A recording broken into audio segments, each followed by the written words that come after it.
랭아! 제 마음속 영순이 여러분 안녕하세요. 랭킹스쿨입니다. 임대료 및 인건비 상승 등 물가 상승의 주된 원인으로 작용하는 요인은 참 많습니다. 자연스러운 시장 변화에 따라 물가는 매년 조금씩 오르기 마련인데 가끔 뻔히 보이는 꼼수로 인위적인 가격 인상을 유도해 전체 물가를 상승시키는 얌체 기업들이 있어 논란인데요. 오늘 랭킹스쿨에서는 물가만 올린 식품 기업 꼼수 탑 3를 소개하겠습니다. 3위, 프리미엄 라면. 살인적인 장바구니 물가에도 불구하고 1,000원도 안 되는 저렴한 가격으로 부담 없이 구입할 수 있고 얼큰한 게 맛까지 좋아 서민들의 대표 음식으로 대변되는 인스턴트 라면. 라면과 고급스러움, 프리미엄과 같은 단어는 왠지 어울리지 않지만 언제부턴가 고급 라면을 표방한 제품들이 속속 출시되며 라면 가격 향상에 기여하고 있는데요. 그 시초는 역설적이게도 소비자들의 절대적인 선택을 받아온 신라면을 탄생시킨 농심입니다. 2011년 농심은 신라면의 출시 25주년을 기념하여 국내 최초 프리미엄 라면 신라면 블랙을 출시했는데요. 당시 판매되던 일반 신라면 한 개당 가격은 560원. 설렁탕 한 그릇의 맛과 영양이 그대로 담겨있다는 광고 문구를 강조한 신라면 블랙은 무려 2.5배나 비싼 1,400원에 판매됐죠. 무슨 라면 한 봉지에 1,400원이나 하냐며 소비자들의 원성을 자아냈지만 신라면 블랙은 우골 성분을 함유해 설렁탕 국물의 담백함을 살리는 등 제품 차별화를 꾀했기 때문에 어느 정도 가격 인상은 불가피하다고 설명하며 논란을 일축했습니다.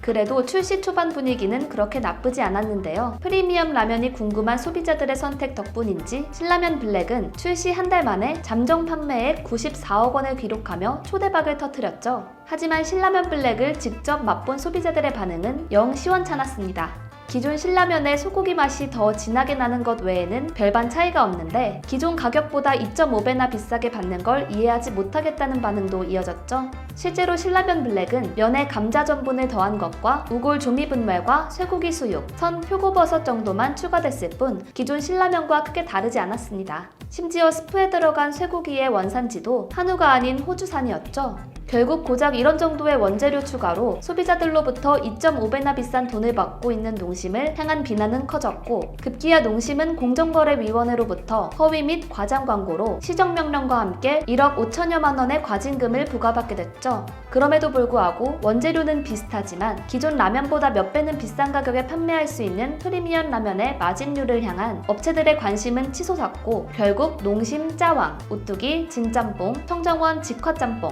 팔도 짜장면 등 비교적 고가의 프리미엄 라면 제품이 연이어 등장하며 1,000원을 훌쩍 넘는 라면 가격은 어느덧 어색하지 않은 풍경으로 자리 잡았습니다. 첫 포문을 연 농심의 신라면 블랙은 만족할 만한 결과를 이뤄낼 순 없었지만 후속 고가 라면들의 성공으로 라면 업체들의 꿈수는 어느 정도 통한 것으로 보이네요. 2위, 닥터유 과자. 2000년대 후반 식품업계 전반으로 퍼진 웰빙 열풍과 함께 가공식품 시장에도 변화가 시작됐습니다. 특히 일부 과자와 음료 제품에 멜라민 함유 성분이 적발되는 이른바 멜라민 파동이 불거지며 건강과는 다소 거리가 먼 과자 업계에도 이 웰빙 열풍에 하나둘 합류하게 됐는데요. 그 시작에는 오리온이 전 서울대 가정의학과 유태우 박사와 협작해 만든 프리미엄 과자 브랜드 닥터유가 있습니다. 닥터유는 좋은 것은 더하고 나쁜 것은 빼고 만들었다는 미명하에 가공식품도 건강할 수 있다는 점을 강조하며 아이들에게 안심하고 먹일 수 있는 먹거리로 어필했습니다. 국내 최고 산지의 원료에 현대인의 라이프 스타일에 맞춘 완벽한 영양 밸런스 설계가 주목받으며 아이를 둔 부모는 물론 다이어트에 민감한 여성 소비자들의 두터운 신뢰도를 구축했고 2011년 1,060억 원 매출 정점을 찍으며 폭발적인 성장세를 이어갔죠. 그러나 기존 과자와 비교해 현저히 적은 양과 사악한 가격이 도마 위에 올랐습니다. 거기다 비싼 가격에도 불구하고 포화지방이나 나트륨, 당류 함량이 일반 제품과 큰 차이가 없다는 지적도 거세졌고 내용물에 비해 과도한 포장도 논란거리가 되기 충분했죠. 그 중에서도 역시 가장 큰 문제는 가격이었습니다. 가뜩이나 닥터유 제품을 비싸게 출시한 오리온은 이후 리뉴얼 명목으로 700원짜리 고단백 영양바를 1,200원으로 올리는 등 장당 70%에 달하는 가격 인상률로 소비자들의 거센 반발을 자아냈는데요. 게다가 기존에 판매되던 다이제는 2010년까지 소매점에서 1,500원대 가격으로 판매됐지만 2013년 닥터유 세 글자가 붙었다는 이유로 2,500원이라는 말 그대로 미친 가격으로 돌아와 소비자들에게 충격을 안겼죠. 결국 오리온은 닥터유의 고급화를 빌미로 평균 이상으로 가격을 올려 현재까지 소비자들의 꾸준한 지적을 받고 있는 국내 질소과자 논란의 시작에 일정 부분 기여하지 않았나 싶네요. 1위, 올리브 치킨. 바삭한 식감의 후라이드 치킨에 한국식 양념이 더해진 양념치킨까지 여러 변종 치킨들의 탄생으로 명실상부 치킨공화국으로 부상한 대한민국. 그러나 예전만 해도 시장에서 몇천 원이면 사 먹었던 치킨 가격이 다양한 치킨 프랜차이즈 브랜드가 출시되며 야금야금 오르더니 지금은 2만 원에 호가하는 부담스러운 가격에 판매되고 있습니다. 심지어 특정 메뉴는 치킨 가격에 배달비까지 합치면 2만 원이 훌쩍 넘기도 하는데요. 대체 누가 언제부터 치킨 가격을 올리기 시작한 걸까요? 많은 분들이 예상하듯 BBQ의 올리브 치킨과 관련이 있습니다.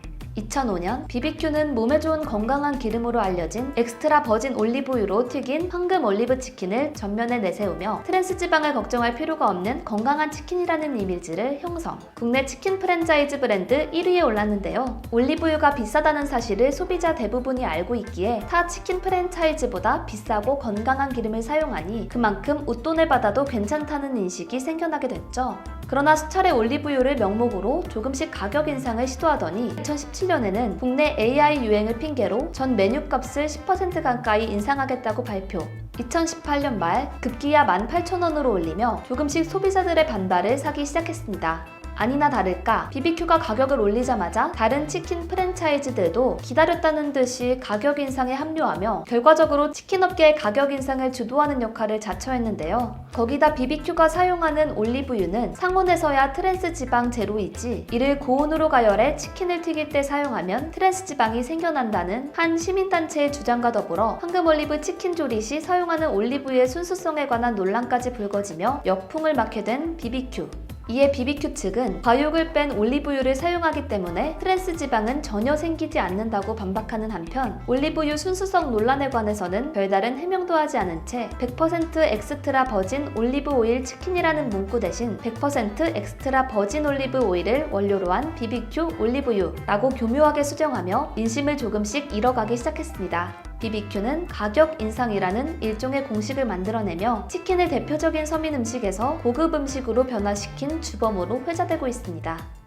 원재료값 상승이나 인건비 및 임대료, 세금 등 기타 비용 상승으로 인한 어쩔 수 없는 상황에서는 제품 가격 상승이 최소한의 마진을 지킬 수 있는 유일한 방법이겠죠. 하지만 눈에 훤히 보이는 교묘한 꼼수로 소비자들의 등골을 빼먹으려는 가격 인상 시도는 결과적으로 기업 이미지에 큰 해를 불러올 수 있다는 점 감안해야 하지 않을까 싶네요. 지금까지 랭킹스쿨이었습니다. 감사합니다.